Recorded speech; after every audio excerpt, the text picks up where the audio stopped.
8वें वेतन आयोग के लागू होते ही केंद्र और राज्य सरकारों पर बड़ा वित्तीय बोझ आने की आशंका जताई जा रही है।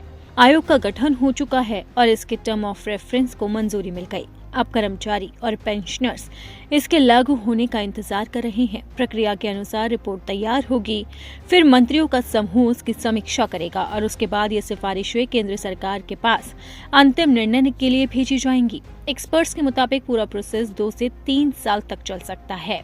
प्रधानमंत्री के आर्थिक सलाहकार परिषद के सदस्य और इकोनॉमिस्ट नीलकंठ मिश्रा ने चेतावनी दी है कि 8वें वेतन आयोग को लागू करते ही देश के पब्लिक फाइनेंस पर भारी दबाव पड़ेगा। उनका कहना है कि आने वाले सालों के बजट में इस बोझ का बहुत सतर्कता से आकलन करना होगा। नीलकंठ मिश्रा के अनुमान के मुताबिक आयोग की सिफारिशें लागू होने पर वेतन और पेंशन का कुल भुगतान 4 करोड़ रुपए से ज्यादा हो सकता है। अगर इसमें 5 तिमाहियों के बकाया को भी छोड़ दिया जाए तो कुल राशि करीब 9 लाख करोड़ रुपए तक पहुंच सकती है। CII इंडियाज 2025 समिट में उन्होंने कहा कि वेतन आयोग की सिफारिशों के साथ राजकोषीय दबाव काफी बढ़ जाएगा। ऐसे में सरकार को डेट टू GDP नियमों को ध्यान में रखते हुए बेहद सावधानी के साथ इसे लागू करना होगा।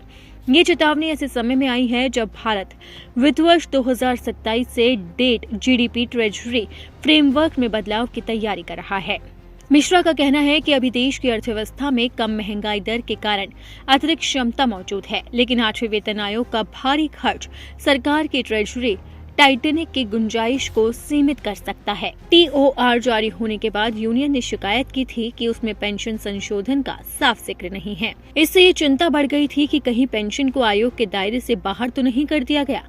69 लाख से ज्यादा पेंशनर्स पेंशन संशोधन पर निर्भर है, इसलिए ये बड़ा मुद्दा बन गया था। अब सरकार ने राज्यसभा में स्थिति स्पष्ट कर दी है।